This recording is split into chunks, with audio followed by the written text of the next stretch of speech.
Hello everyone, Becca here, Willow Hill Designs, and today I am sharing my house village, my winter village page from Roxy's Journal of Stitchery Volume 2, and I thought I would share the ideas that I've had for my page.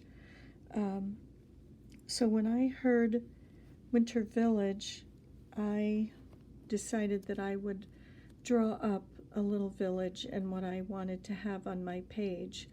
So I wanted a church and a couple of other little houses with snow, and wanted it to just look like a cozy little snowy village.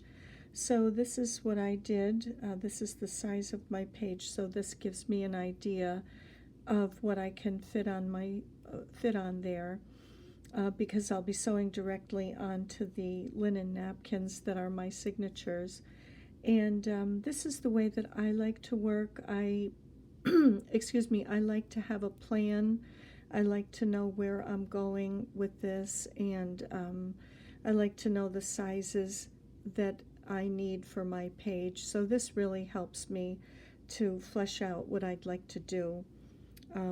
Maybe it comes from just designing quilts and things, but always designing patterns, I do like to have an idea of where I'm going. So this makes me happy to to start this way. So this is my village. This is what I have come up with, and I'll just take these off of here. These are some of the little houses that I have chosen to put on my page. I have a church and another house, and then a smaller house over here, and there's a little chimney there. And what I did was I drew this right on the page.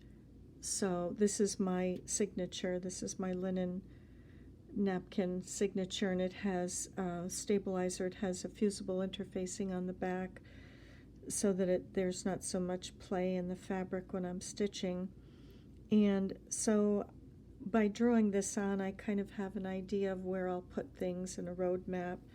So what I wanted to do for this village was to just have subtle, quiet colors. I wanted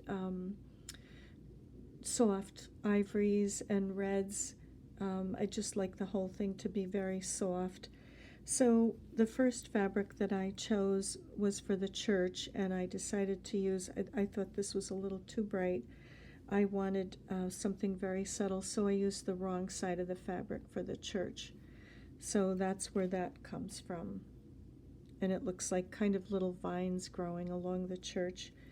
And then for the second house, I chose this fabric, another ivory with red, and I just liked the way that looked with this fabric.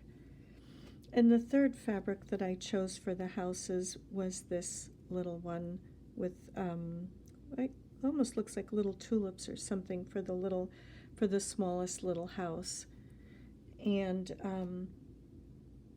when cutting out all of these pieces for the houses, I used fusible interfacing on the pieces just because I liked the way it kept the edges from raveling, and I knew I was going to be doing some detailed cutting here. And when you're stitching so close to the edge of these fabrics, like doing a little, whether it's an overcast stitch or an invisible stitch, I knew the edges could possibly fray, and I want to preserve the image. This is not something that I want to fray. I would like to preserve the image. So this is a little teeny tiny piece. This is smaller than your pinky fingernail. So these all have fusible interfacing on the back, and all you do really with that, again, is just to draw on the right side of your interfacing, and then the bumpy side, the textured side, you iron to the back of your fabric. So you just plan, whether you have something that is a reversible image or not, and draw your pattern on there accordingly.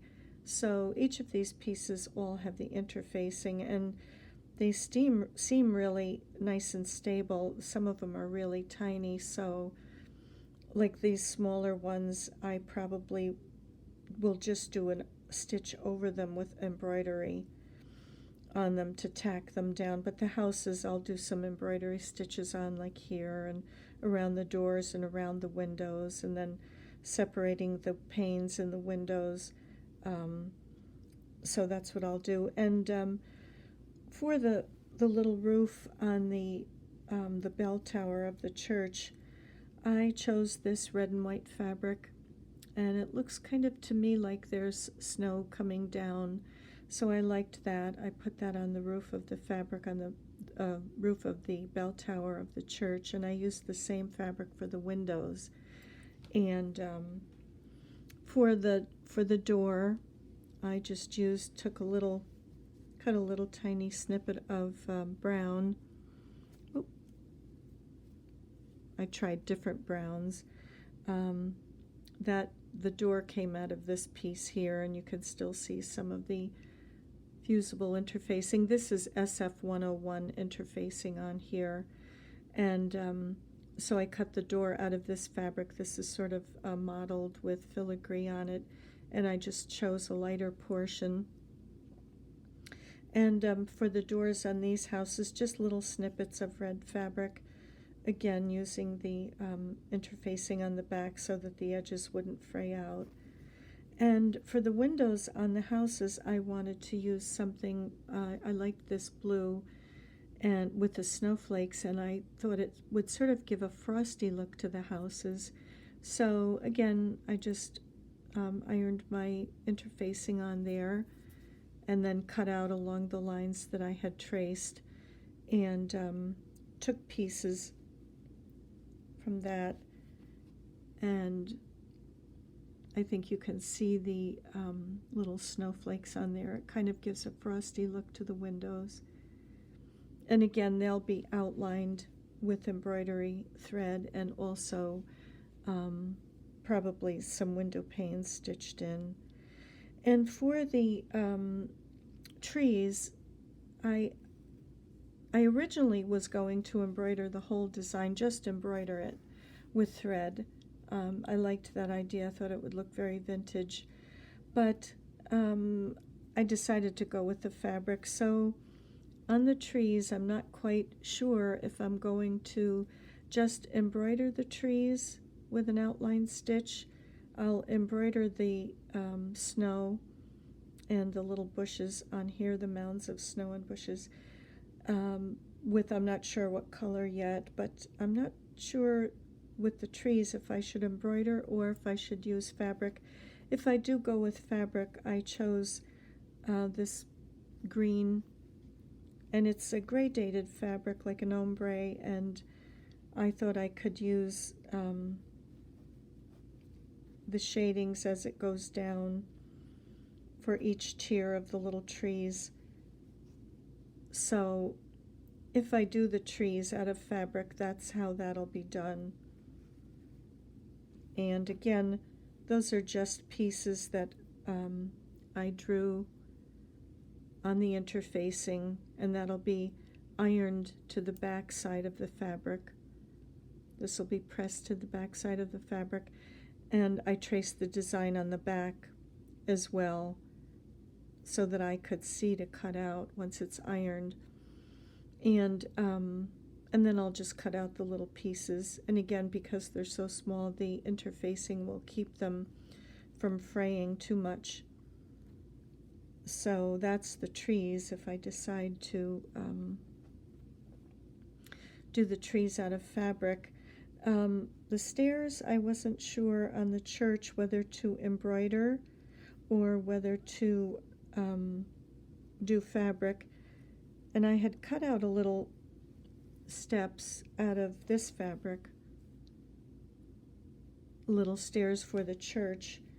So I don't know, I may do that, or I may just embroider them, not sure.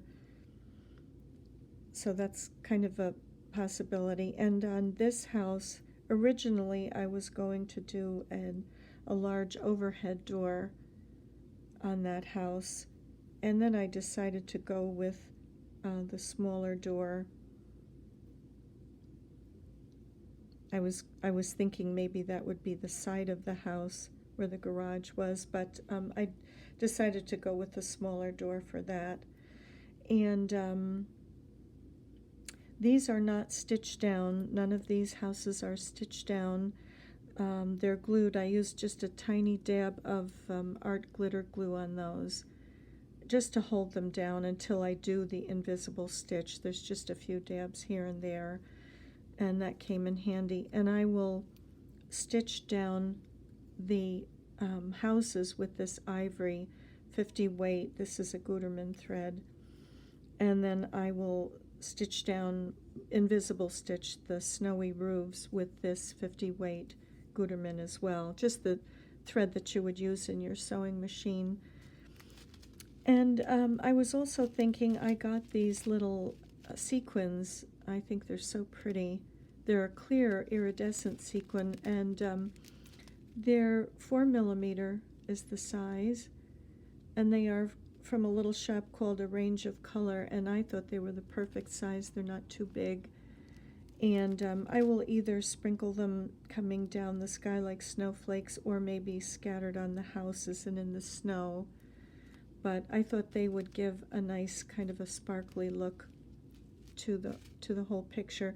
And then on the roofs, I would like to put some lace where the snow is. I was thinking of putting some white lace, maybe turning it this way and cutting it so that just to give it a little extra dimension for the snow. I have this lace, which I think is so pretty, and I also have this lace as well, which might look pretty on the houses for snow. So I would like to do that. So I haven't done any stitching whatsoever, so I know I'm going to run behind on this one. This one's going to take a little while, but this is the look that I wanted, and I'm happy with the way it turned out. And when I was sketching this, I just wrote in here Winter Wonderland, or maybe Winter Village. I'm thinking of putting that up here, but I don't know. There's a lot of stitching to do on here, so I don't know if I'll have time for that, because our next prompt will be coming in, what, is it another week? I think in another week we'll get another prompt. So that's where I stand right now, and I just thought I'd share quickly my ideas. I'll try to give a little close-up here of the church and the houses. If I do fabric for this tree, I'll leave the roof tucked under the fabric pieces. If I decide to embroider, I'll cut all of that away, so that just the embroidery of the tree shows, so that it looks like it's over the house. But anyway, thank you very much for sharing this time with me today. I appreciate it. Thank you to everyone for sharing what they're doing. I love seeing everyone's villages and everything. It's inspiration for me, and I hope that something I've shared today has inspired you in some way too. So I will see you in the next video, and thanks very much for watching. Bye for now.